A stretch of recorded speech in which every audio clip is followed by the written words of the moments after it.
مالك البقاء الله الله الله الله الله الله خالق الشرع المطهر سيدي الشيخ الأكبر خادم الشرع المطهر سيدي الشيخ الأكبر جل بسم اللہ الرحمن الرحیم وبہ نستعین وہو خیر ناصر ومعین۔ ہماری گفتگو فصل شیس علیہ السلام کے متعلق تھی۔ حضرت شیس علیہ السلام کے نام کی مناسبت سے ابن عربی نے ہدایہ الہی یا ہدیہ الہی یا عطایہ الہی کے متعلق گفتگو کی ہے۔ تو فرماتے ہیں کہ اللہ تعالیٰ کی جو عطا ہے یہ دو قسم کی ہے، جو آج ابھی تک ہم نے پچھلے 2 لیکچر میں گفتگو کیا ہے، اس کو تھوڑا سا خلاصہ میں تقسیم کی صورت میں پیش کر دیتا ہوں تاکہ پچھلی بحث بھی ذہن میں آ جائے کہ کن چیزوں کے متعلق تھی۔ تو فرماتے ہیں کہ اللہ تعالیٰ کی جو عطا ہے، ہدیہ خداوند کریم ہے، وہ 2 قسم کا ہے، یا عطیہ ذاتی ہے یا اسمائی ہے۔ عطیہ ذاتی کی بعد میں انشاءاللہ وضاحت کریں گے کہ عطایہ ذاتی کون سے عطایہ اور ہدایہ ہے۔ مطلب یہ ہے کہ اللہ تعالیٰ کی جو ذات ہے اس کا تو کوئی جلوہ اور تجلی نہیں ہے، وہ غیب مطلق ہے، وہ پردے میں ہے، اس تک کسی کی دسترسی نہیں ہے، وہ جلوے میں نہیں آتی، اس کی تجلی نہیں ہے۔ تو پس عطیہ ذاتی یا ہدیہ ذاتی کا مطلب یہ ہے کہ وہ ہدیہ، وہ عطیہ جو کسی خاص اسم کے ساتھ متعلق نہیں ہے، اس کو کہتے ہیں عطیہ ذاتی۔ عطیہ اسمائی وہ ہے کہ جو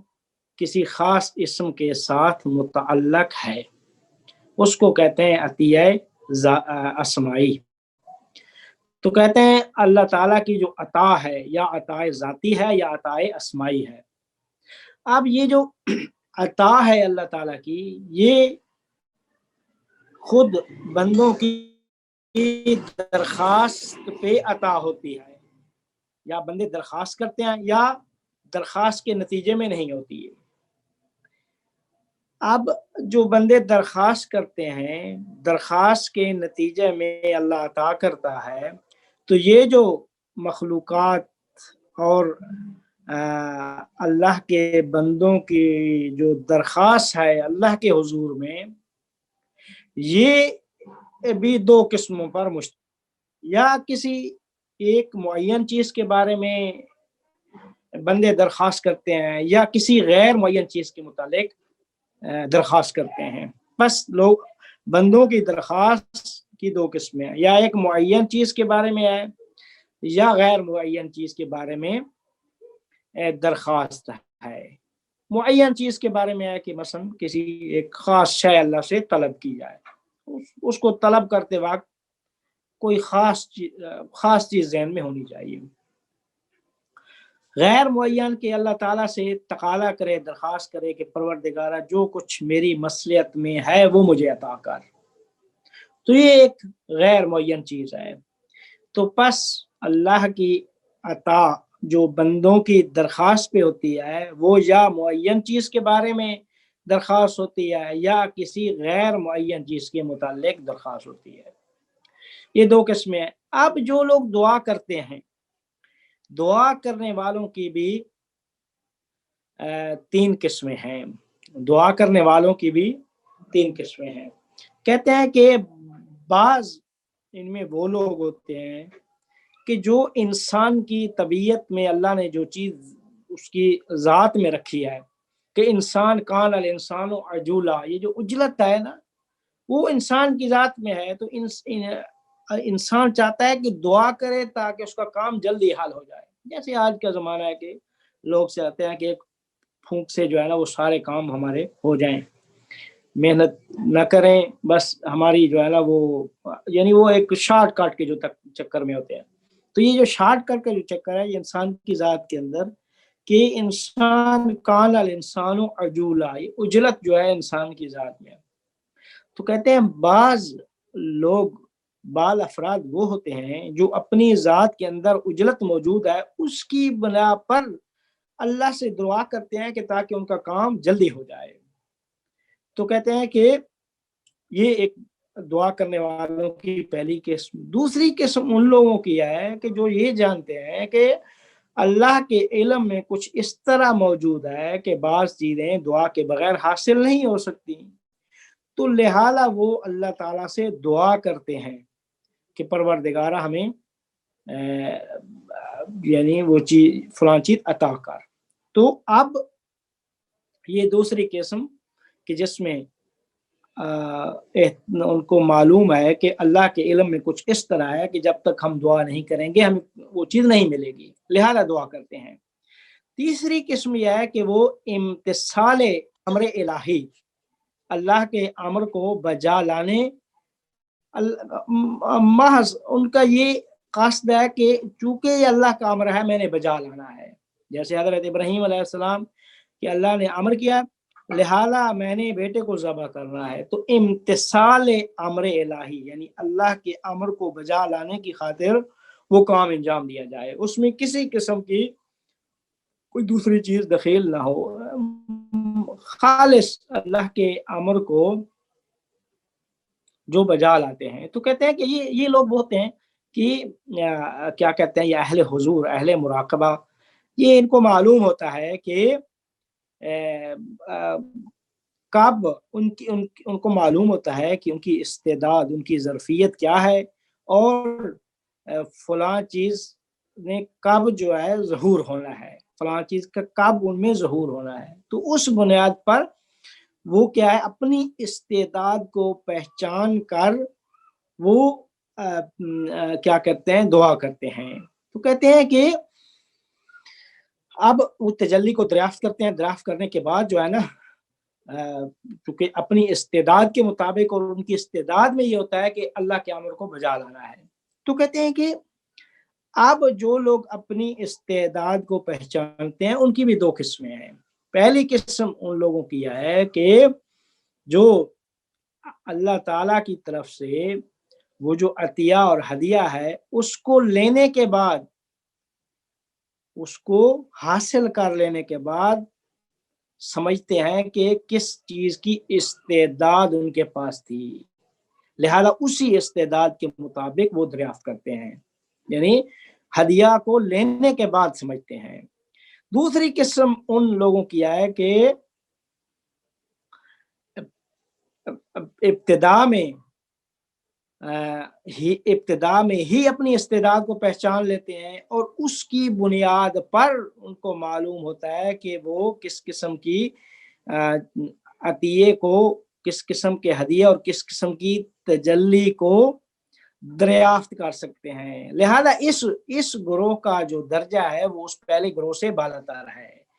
جو پہلا گروہ کون سا ہے کہ جنہوں نے عطیے کو لینے کے بعد سمجھا ہے کہ کس چیز کی استعداد ان کے پاس تھی. تو کہتے ہیں کہ یہ تھی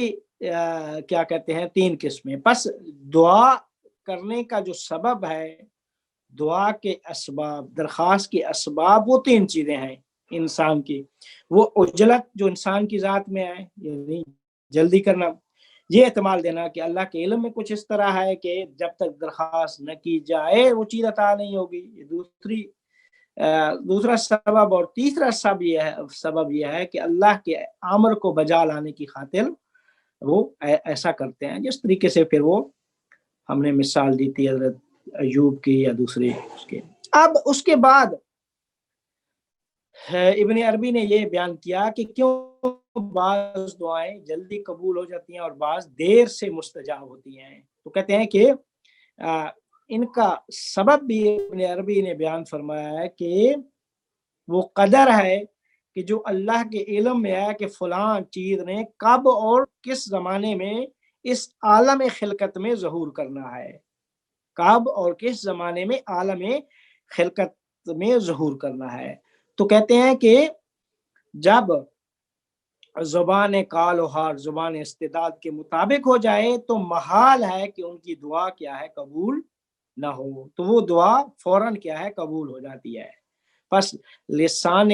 زبان قال اور زبان حال جب انسان کی استعداد کے مطابق ہو جاتی ہے تو پھر اس وقت دعا کا رد ہو جانا ناممکن ہے۔ کیونکہ اللہ جواد ہے، اس کے اندر بخل نہیں ہے، تو وہ فوری کیا ہے، وہ اجابت کرتا ہے، لہذا وہ دعا فوراً قبول ہو جاتی ہے۔ تو کہتے ہیں کہ اگر یہ کیا کہتے ہیں، دو چیزیں تھیں کہ انسان کے جو بعض دعائیں کیوں کہتے ہیں جلدی مستجاب ہوتی ہیں اور بعض دعائیں کیوں دیر سے، اس کا سبب، اس کی وجہ بھی یہی ہے، ابن عربی فرماتے ہیں۔ اب یہ ہے کہ اللہ کے علم میں جو بات کیا ہے، تو اللہ کے علم دو قسم کا ہے بتایا، علم ذاتی اور علم فعلی۔ علم ذاتی اور علم فعلی بیان کر دیا تھا کہ علم ذاتی اللہ تعالیٰ کا ایک علم ذاتی ہے اور ایک علم فعلی ہے۔ تو علم ذاتی جو ایک شے کے ظہور سے پہلے، ظہور کے وقت اور ظہور کے بعد اس میں کسی قسم کا تغیر، تبدل نہیں ہے، اور دوسرا علم فعلی وہ ہے جو مخلوقات کی درخواست کی کو مد نظر رکھ کر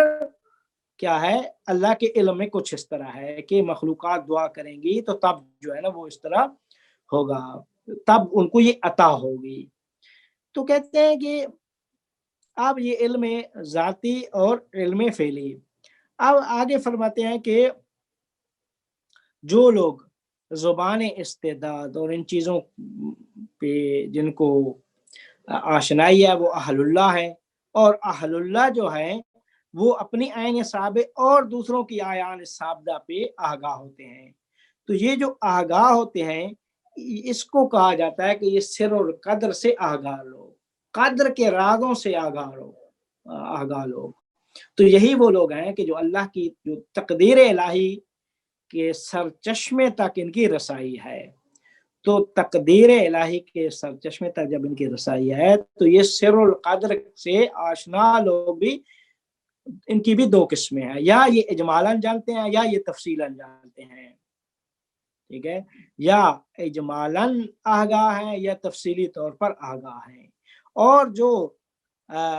اجمالاً آگاہ ہیں یا تفصیلی طور پہ آگاہ، ان کی دو قسمیں ہیں، یا الہام سے آگاہ ہیں، وحی و الہام سے، یا وحی و الہام کی بنیاد پر آگاہ نہیں ہے بلکہ کشف و شہود کی بنیاد پر اللہ تعالیٰ کے علم تک ان کی دسترسی ہے، کہ ان کا علم اور اللہ کا علم ایک ہو جاتا ہے، یعنی اللہ کے علم ایک ہو جاتا ہے، مطلب یہ ہے کہ اللہ کے علم کے معدن تک ان کی دسترسی ہو جاتی ہے۔ تو یہ جو لوگ ہیں یہ وہی ولایت کی جو تشریح کرتے ہیں کہ ولایت جو ہوتی ہے وہ ڈائریکٹ معارف الہی کو ڈائریکٹ اللہ سے اخذ کرنے کا نام یہ ولایت ہے، اور وحی و الہام کے ذریعے سے وہ نبوت و رسالت ہے۔ تو اس کی بحث جو ہے نا پھر آخر میں کرتے ہیں۔ اب پھر یہ بات کرنے کے بعد ابن عربی پلٹ جاتے ہیں دوبارہ عطایا پہ، کہ وہ جو عطایا الہی جو ہم نے ابتدا میں کہے ہیں کہ وہ عطایا یا ذاتی ہیں یا اسمائی ہیں، تو کہتے ہیں عطایا ذاتی وہ اللہ کی جو ذاتی تجلی ہے اس کی طرف ان کی بازگشت ہے، اس معنی کے ساتھ کہ پہلے ہم کہہ چکے ہیں کہ اللہ تعالیٰ کی جو ذات ہے، وہ جو ہویت مطلقہ یا غیب مطلق اسے کہا جاتا ہے، وہ اس نے اپنی ذات کسی کو نہیں دکھائی، اس کی تجلی نہیں ہوئی ہے۔ تو کیوں کہتے ہیں کہ کیا کہتے ہیں، یہ ایک غلط قسم کا تفکر ہے کہ جس کا لازمہ اللہ اس محدود کا محدود ہو جانا ہے۔ تو کہتے ہیں کہ مطلب یہ ہے کہ عطیہ ذاتی کا مطلب یہ ہے کہ کسی خاص اسم کے ساتھ اس کا تعلق نہیں ہے۔ اور دوسرا قسم کا عطیہ اسمائی ہے۔ تو عطیہ اسمائی جو ہے کہتے ہیں وہ اسم جامع اللہ جو ہے اس میں متجلی ہوتا ہے اور تمام اسماء جزیہ کو اس نے اپنی اندر لیا ہوتا ہے۔ تو کہتے ہیں کہ یہ بات یقینی ہے۔ بس عطیہ ذاتی یعنی کسی خاص اسم سے متعلق نہیں ہے، اور عطیہ اسمائی یعنی اسم جامع اللہ جو ہے، اسم جامع اللہ میں اس کی تجلی ہوتی ہے، اور اس کے نیچے جتنے بھی اسماء الہی آتے ہیں، اسماء جزیہ کلیہ، وہ سب کو جو ہے نا وہ سارے کے سارے اسم جامع اللہ میں موجود ہیں۔ تو اب کہتے ہیں کہ یہ بات مسلم اور یقینی ہے کہ ایک مخلوق کہ جس کے اندر محدودیت ہے وہ کبھی بھی نامحدود کو درک نہیں کر سکتی۔ وہ ہے نا نہج البلاغہ میں حضرت علی علیہ السلام کا خطبہ ہے، الحمدللہ الذی لا یبلغ مدحتہ القائلون ولا یحصی نعماءہ العادون ولا یؤدی حقہ المجتہدون الذی لا یدرکہ بعد الہمم ولا ینالہ غوث الفتن۔ اس کو درک نہیں کر سکتے، ہمتوں کی جتنی پرواز کر لیں آپ کی ہمتیں، وہ اس کو درک نہیں کر سکتے، کیونکہ جو بھی آپ درک کریں گے وہ آپ کی مصنوع اور مخلوق ہو گئی۔ یہ آگے پھر خطبے میں بہت ایک طولانی خطبہ ہے۔ تو فرماتے ہیں کہ یہ بات مسلم اور یقینی ہے کہ ایک محدود شے نامحدود کو کسی صورت میں درک نہیں کر سکتی مگر اتنا اندازہ جتنا اس کی ظرفیت اور استعداد ہوتی ہے، جتنی اس کی صلاحیت استعداد ہوتی ہے اس کے مطابق ہی وہ محدود چیز نامحدود کو درک کر سکتی ہے۔ در واقع کہتے ہیں کہ وہ اپنی صورت اور شکل کو حق تعالی کے آئینہ میں دیکھتا ہے۔ جو نامحدود کو درک کرنا چاہتا ہے حق تعالی کو، تو در حقیقت اپنی شکل کو آئینہ حق تعالی میں دیکھ رہا ہوتا ہے، اور اسی آئینہ جتنا محدود وہ ہے، جتنی اس کی استعداد و ظرفیت ہے، اسی کے مطابق ہی وہ نامحدود وجود کو درک کر رہا ہوتا ہے، اسی کے مطابق ہی درک کر رہا ہوتا ہے۔ اس کی مثال وہ دیتے ہیں کہ اگر ایک کوزہ ہے، پانی کا جو بھرا ہوا کوزہ ہوتا ہے، اس کو آپ دریا میں ڈال لیں، دریا میں ڈال کے پانی اس کو پانی سے بھر لیں، تو کہتے ہیں کہ فقط اسی جو پانی کا کوزہ ہے اتنی ہی مقدار جتنا کوزہ ہے نا، وہ کوزہ اتنا ہی اپنی اندازے کے مطابق ہی دریا سے پانی لے گا، اور پانی جو ہے دریا کا اس کی کسی قسم کی شکل نہیں ہے، لیکن وہ کوزے میں داخل ہونے کے بعد اسی کوزے کی شکل میں ہی آ جاتا ہے۔ تو کہتے ہیں کہ یہ جو مثال ہے کہ کوزے کو پانی میں دریا میں ڈالیں گے، دریا نامحدود ہے، یہ محدود ہے، تو یہ دریا سے اتنی ہی مقدار پانی لے گا کوزہ جتنا اس کی ظرفیت اور استعداد ہے، اسی ظرفیت اور استعداد کے مطابق جس پانی کی جو شکل نہیں تھی وہ اس کے اندر آ کے وہ اپنی رنگ اور شکل جو ہے نا وہ پانی لے لیتا ہے اس کوزے کے مطابق ہی۔ تو کہتے ہیں کہ اسی اعتبار سے، اسی سادہ اعتبار سے ہم سمجھ سکتے ہیں کہ حق تعالی کی جو ذاتی تجلی ہے اس میں انسان فقط اپنے آپ کو دیکھتا ہے، اپنے آپ کو دیکھتا ہے، دوسرے لفظوں میں اس کے اندر اس نامحدود کا جو ظہور ہوتا ہے وہ اس کی اپنی استعداد اور ظرفیت کی شکل میں اس کا ظہور ہوتا ہے، یعنی در حقیقت اسی کے مطابق ہی اس کو دیکھ رہا ہوتا ہے۔ تو دوسرے لفظوں میں کہتے ہیں کہ پس وہ اپنے آپ کو نامحدود کے آئینے میں شہود کر رہا ہوتا ہے، اپنے آپ کو نامحدود کے آئینے میں شہود کر رہا ہوتا ہے۔ تو کہتے ہیں کہ یہاں پہ ابن عربی یہ لکھتے ہیں آگے کہ جب اس مرتبے پہ آپ پہنچ جائیں کہ فقط اپنے آپ کو اس نامحدود کے آئینہ میں شہود کریں، تو جب یعنی اپنے آپ کو اس نامحدود وجود کے آئینے میں جب شہود کر لیں اور اس مقام پہ جب پہنچ جائیں، تو اب اس مرتبے پہ پہنچنے کے بعد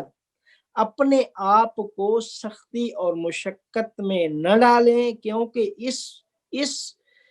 مرتبے سے بالا تر مرتبہ مخلوق کے لیے وجود ہی نہیں رکھتا۔ اس مرتبے سے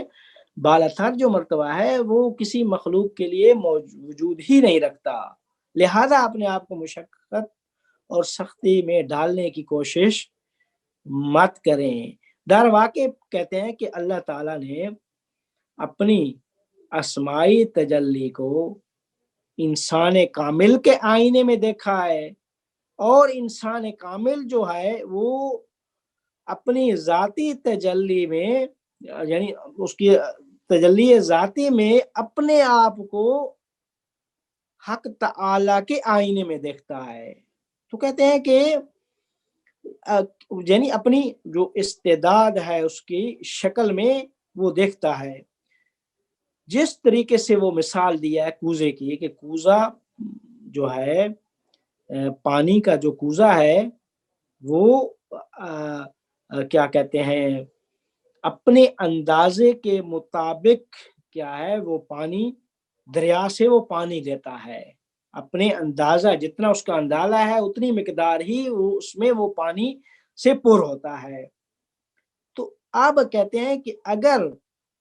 اگر ہم کوزے کو صاحب شعور مان لیں تو فقط کوزہ اس دریا سے اتنی ہی مقدار معرفت رکھتا ہے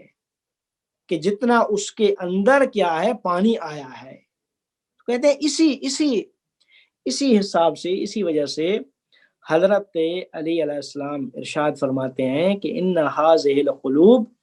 اوعیۃ فخیرها اوعاها، یہ قلب جو ہے، یہ دل، قلب ہے، یہ دل جو ہے، یہ ایک برتن ہے، ظرف ہے، یہ ظرف اور برتن ہے، پس ان میں بہترین برتن وہ ہے جو سب سے بڑا اور کیا کہتے ہیں سب سے بڑا اور بزرگ اور وسیع برتن ہے، وہ سب سے بہتر ہے، یعنی وہ قلب جس کے اندر زیادہ معرفت ہے وہ بہتر ہے۔ تو کہتے ہیں کہ قلب اس حدیث میں اشارہ ہے وہ انسان کے اندر جو اللہ نے ایک درک کرنے کی قوت رکھی ہے، اس کا نام قلب ہے، کہ اگر وہ قلب علم صحیح اور تزکیہ نفس کے ہمراہ کیا کہتے ہیں ہو جائے تو وہ اس وجود نامحدود کو اپنی استعداد کے مطابق ہی شہود کرتا ہے۔ اور کہتے ہیں اس بارے میں ایک مفصل بحث ہے،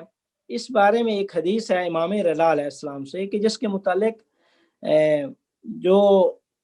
کلامیوں کے بھی وہ تھوڑا سا مخالف ہے، لیکن وہ بڑی بحث ہوئی تھی اور مولا سے پوچھا گیا تھا، تو وہ حدیث میں آپ کے سامنے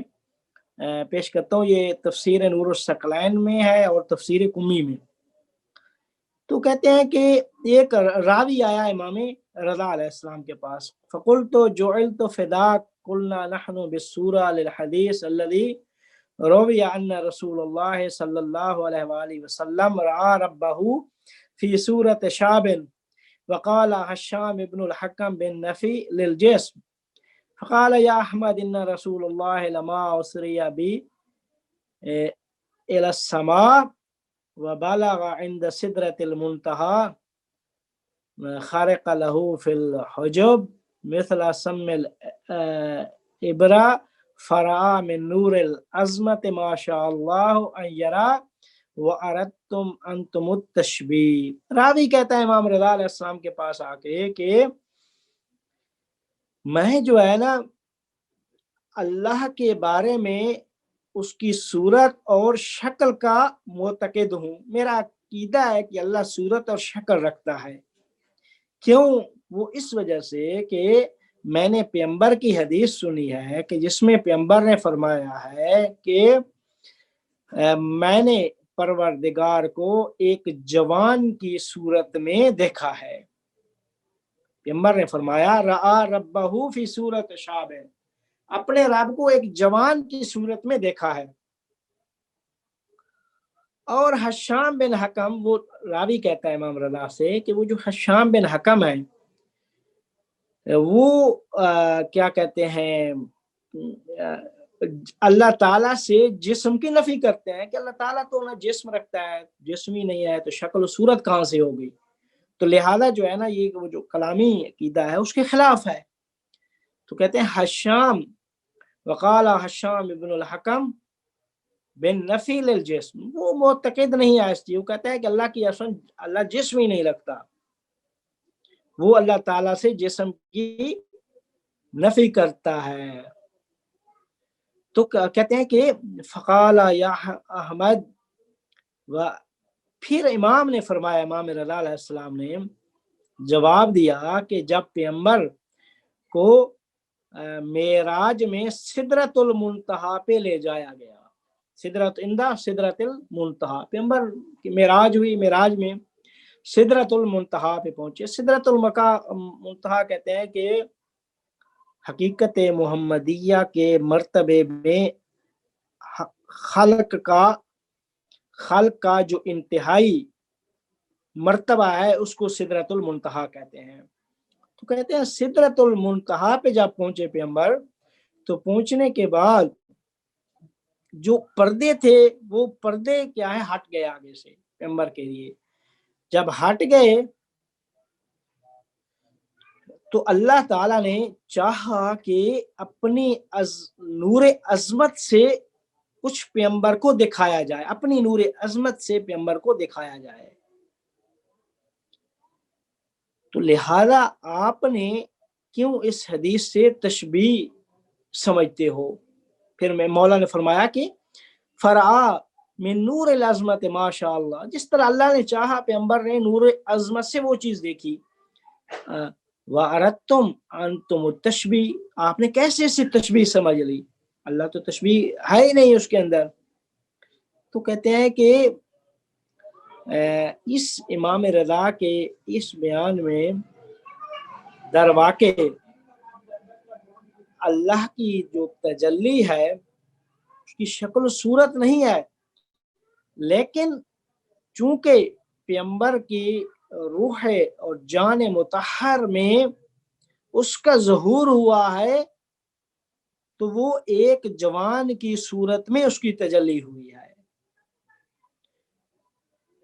تو کہتے ہیں کہ البتہ جتنی بھی مخلوقات ہیں وہ تجلی حق تعالیٰ کو اپنی استعداد اور ظرفیت کے مطابق دریافت کرتے ہیں. تو پیغمبر نے بھی جو اپنی ظرفیت اور استعداد کے مطابق اس نور عظمت سے دیکھا تو ایک جوان جو تھا وہ یعنی وہ جو جوان کی شکل اور صورت سے مراد یہ ہے کہ وہ ان کی انتہائی جو استعداد اور ظرفیت تھی اس کے مطابق دیکھا انہوں نے. تو کہتے ہیں کہ پس حق تعالی کی جو ذات ہے وہ کسی کے لیے قابل دسترسی نہیں ہے، لہذا اس ذات کے اعتبار سے ہم اس کو مخلوقات کے ساتھ تشبیہ نہیں دے سکتے. تو کہتے ہیں کہ اسی بنیاد پر ایک اور حدیث بھی ہے امام رضا علیہ السلام سے توحید شیخ صدوق میں کہ ایک جوان جو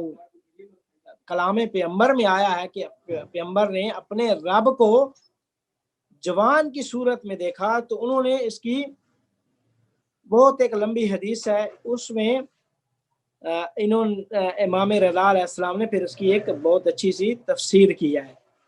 تو اس کے متعلق بھی یہ توحید صدوق میں بہت ایک مفصل روایت وارد ہوا ہے جس میں وہ راوی کہتا ہے کہ دخلنا علی ابی الحسن رضا علیہ السلام فحکینا لہ ما روی ان محمدا صلی اللہ علیہ وآلہ وسلم رأى ربہ فی حیات الشاب الموفق فی سن ابناء 30 سنہ رجلاہ فی خضری، کہ ایک ہم نے امام رضا علیہ السلام سے کی خدمت میں پہنچے، ہم نے وہ حدیث پیغمبر کی حکایت کی مولا کے سامنے کہ یہ پیغمبر کی حدیث سے کیا مراد ہے، کہ جس میں پیغمبر فرماتے ہیں کہ میں نے اپنے رب کو دیکھا ہے ایک جوان جو 30 سال کا جو جوان ہوتا ہے اس کی شکل میں کہ جس کے پاؤں فی خضر ایک سبزے میں ہوتے ہیں۔ وقل تو ان ہشام ابن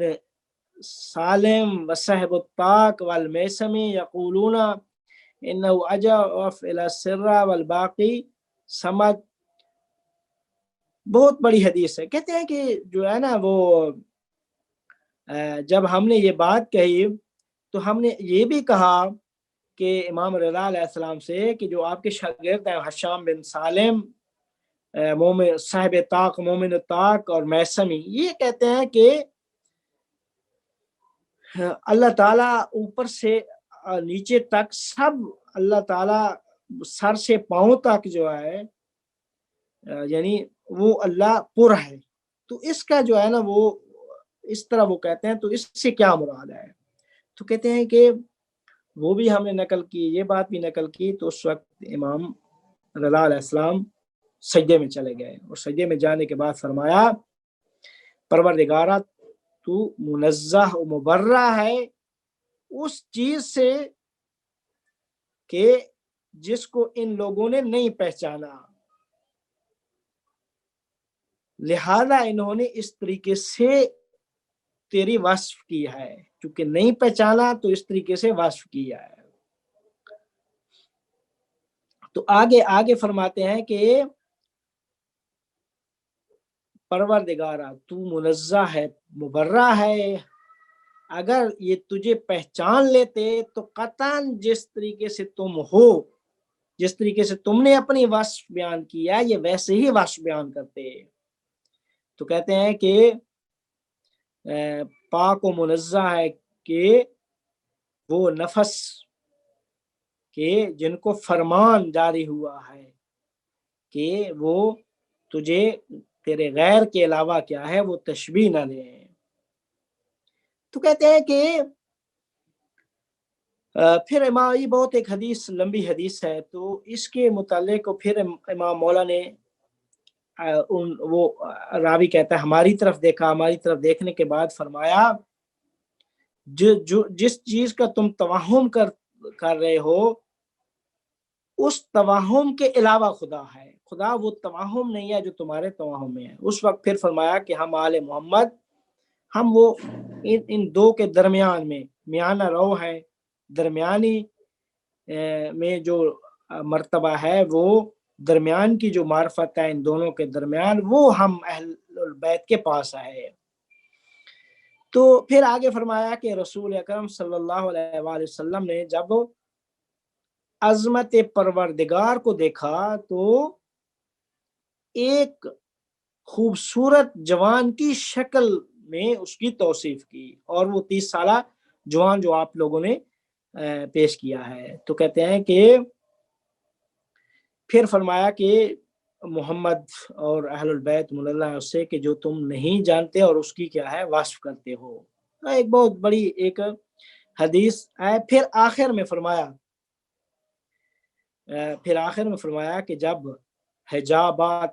پیغمبر کے سامنے ہٹ گئے تھے معراج میں، تو جو کچھ ظاہر ہوا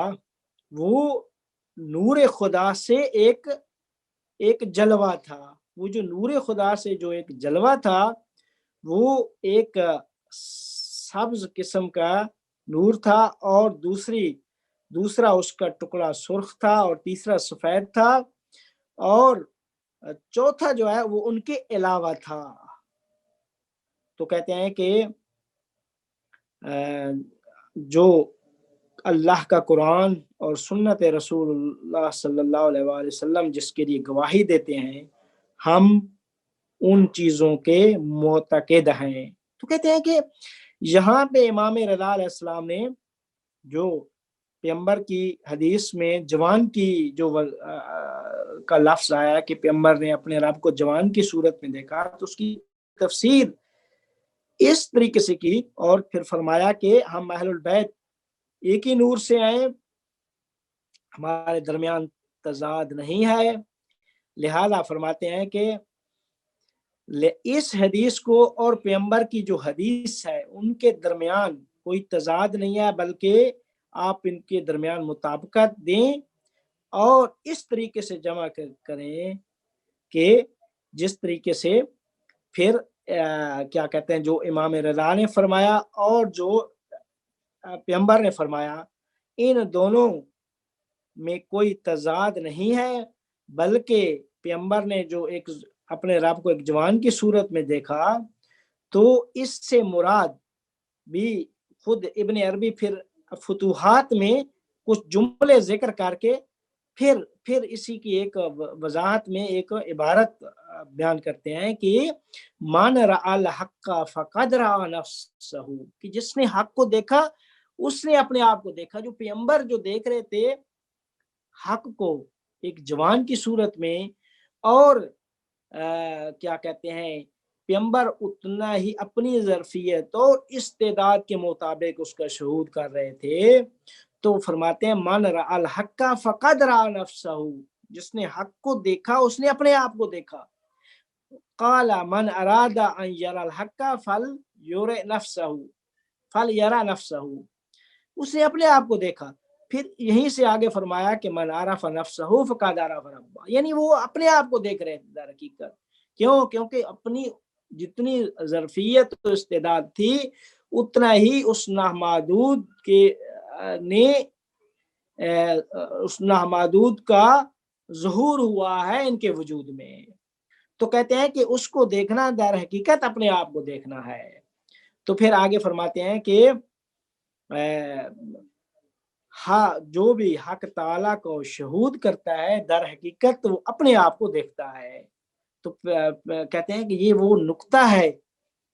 یہ جو بال سے باریک تر ہے۔ پھر وہ اس طریقے سے بیان فرماتے ہیں کہ اگر ہم اپنی فقر وجودی کی شناخت رکھیں تو فقر وجودی کہ ہمارے وجود ہم فقر محض خالص فقر ہیں، انتم الفقراء الی اللہ، تو کیا کہتے ہیں ہم اس نتیجے تک پہنچیں گے کہ ہم کچھ بھی نہیں ہیں، ہم کچھ بھی نہیں ہیں بلکہ سب کچھ وہی ہے۔ تو کہتے ہیں کہ جو کچھ بھی ہمارے اندر ہے وہ اس حق تعالیٰ کی تجلی ہے، پس در واقع اپنے آپ کو نہیں پہچانا بلکہ حق تعالیٰ کے وجود کی تجلی کو اپنے جان کے آئینہ میں اور اپنی ہی صورت میں اس کی شناخت کیا ہے۔ تو لہذا جس نے بھی خدا کو پہچانا در واقع اس نے اپنی ظرفیت اور اپنی استعداد کے مطابق پہچانا ہے۔ تو در حقیقت اس نے اپنے آپ کو پہچانا، در حقیقت اس نے رب کو پہچانا۔ یہ ساری پھر اسی حدیث کی وضاحت میں لگ جاتے ہیں۔ من عرف نفسہ فقد عرف ربہ کا مطلب ہی فرماتے ہیں کہ وہ یہی ہے۔ تو اب آخری جو نقطہ یہاں پہ بیان کرتے ہیں وہ یہ ہے کہ ہم اپنے آپ کو حق تعالیٰ کے جو آئینہ ہے اس میں شہود کرتے ہیں، اور اسی طریقے سے وجود حق تعالیٰ کو اپنے آئینہ میں شہود کرتے ہیں۔ تو کہتے ہیں کہ اسی قاعدہ عرفانی کی بنیاد پر وہ جو رویت حق تعالیٰ جو پیغمبر کی حدیث میں ذکر ہوا ہے کہ پیغمبر نے حق تعالیٰ کو ایک جوان کی صورت میں دیکھا تھا، در واقع وہ پیغمبر نے حق تعالیٰ کی عظمت کی اور اس کی جو تجلی تھی اس کو اپنے جو آئینہ تھا اس کے اندر دیکھا تھا۔ تو کہتے ہیں یہ جو فص شیسی ہے اس کی بنیاد پر بھی جو تجلی خداوند کریم ہے وہ حق تعالیٰ کی جو تجلی ہوتی ہے وہ بندوں کی استعداد اور ظرفیت کے مطابق ان میں اس کا ظہور ہوتا ہے. جس طریقے سے امام رضا علیہ السلام کی فرمائش میں ہے کہ پیغمبر اس وقت پیغمبر نے جو اپنے رب کو دیکھا تھا وہ اس وقت وہ 30 سالہ جوان کی شکل میں، تو 30 سالہ جوان کی شکل میں یعنی عظمت پروردگار کو دیکھا تھا. وہ اپنی ظرفیت اور استعداد کے مطابق پیغمبر نے اس کا شہود کیا تھا. در حقیقت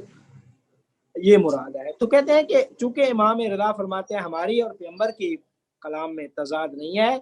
تو پیغمبر نے جو حدیث بیان فرمائی ہے وہ اسی طریقے سے ہے، اس کا جو عمل، اس کا جو معنی ہے، اس کی جو وضاحت ہے وہ اسی طریقے سے ہے. تو کہتے ہیں کہ اس بنیاد پر یہ جو ہم نے جتنے بھی مطالب بیان کیے ہیں تو کہتے ہیں کہ وہ جو ہمارے اندر اللہ تعالیٰ نے قلب، دل جو رکھا ہے، وہ دل اگر عقیدہ صحیح اور عمل صالح سے وہ خالص ہو جائے، خاص عمل صالح سے وہ یعنی صاف و شفاف ہو جائے، تو اس کے نتیجہ میں عارف شخص جو ہے وہ اپنی حقیقت کو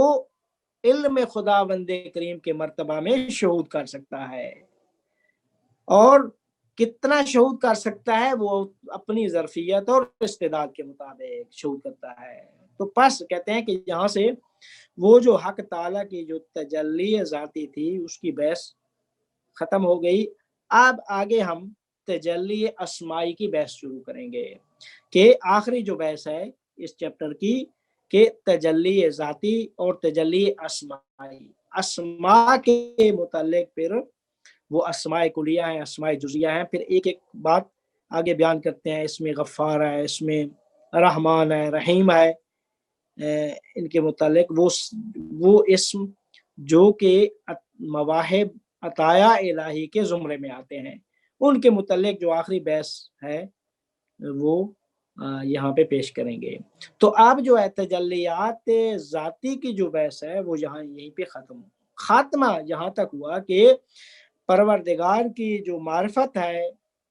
پیغمبر نے پروردگار کو ایک جوان سالہ 30 سالہ جوان کی شکل میں دیکھا تھا، صورت میں دیکھا تھا. سدرۃ المنتہا پہ جب گئے حجابات ہٹے تو مطلب یہ تھا کہ پیغمبر نے عظمت پروردگار کو شہود کیا تھا اپنی ظرفیت اور استعداد کے مطابق، اور اپنی ظرفیت اور استعداد کے مطابق ہی اس کا ظہور کیا. در حقیقت پیغمبر نے اپنے آپ کو دیکھا تھا. من عرف نفسہ فقد عرف رب، اور جس نے اپنے آپ کو دیکھا اس نے رب کو دیکھ لیا. یہ اس کا جو ہے وہ خلاصہ تھا. پھر بعد میں آگے حضرت یوسف کی ایک مثال دیتے ہیں جو تجلیات اسمائی میں، وہ انشاءاللہ اس چیپٹر کے آخر میں ہم پڑھیں گے. آپ اگر سوالات ہیں تو جوابات دے سکتے ہیں. اچھا، اگر یہ جو پہلی فصل تھی اس میں ہم نے جب یہ کیا کہتے ہیں جو عین الثابت تھی، حقیقت محمدیہ کی جو عین الثابت تھی، اس کے بارے میں ہم نے یہ پڑھا تھا کہ حقیقت محمدیہ وہ آئینہ ہے جس میں خدا کی ذات اپنا عکس دیکھتی ہے. اب یہاں ہمیں خدا اللہ کا آئینہ جو ہے اس کا ذکر ہو رہا ہے. تو یہ دو آئینے بیسیکلی ہو گئے. تو یہ دو آئینے آمنے سامنے ہوتے ہیں. یہ دو آئینے والی بات ویسے ایک دو اور نشستوں کے اندر بھی ڈسکس کی تھی، لیکن یہ اس میں چونکہ آپ نے اس کا تذکرہ کیا تو میں نے کہا کہ میں اس کو پوائنٹ آؤٹ کر دوں. تو اس میں یہ جو تجلی ذاتی ہے، اس میں جسٹ فار کلیریفیکیشن میں پوچھ رہا ہوں، اس میں جو انسان جو کشف کر رہا ہوتا ہے وہ اپنا عکس خدا کے آئینے میں دیکھتا ہے، یہ ہے تجلی ذاتی. جی جی. اور جب عین ثابت جب آئینہ بن جائے گی جس میں خدا اپنا عکس دیکھے گا تو کیا پھر اس کا تعلق تجلی اسما سے ہو جائے گا؟ پھر کیا ایسی بات ہے یا نہیں؟ اس میں کلیریفائی ذرا کر دیں. کیا یہ جو دو آئینے ہیں یہ ان دو تجلیوں کو کورسپونڈ کرتے ہیں یا نہیں؟ نہیں، یہ دو تجلیوں کو نہیں، یہ مراد یعنی وہی تجلی ذاتی ہے.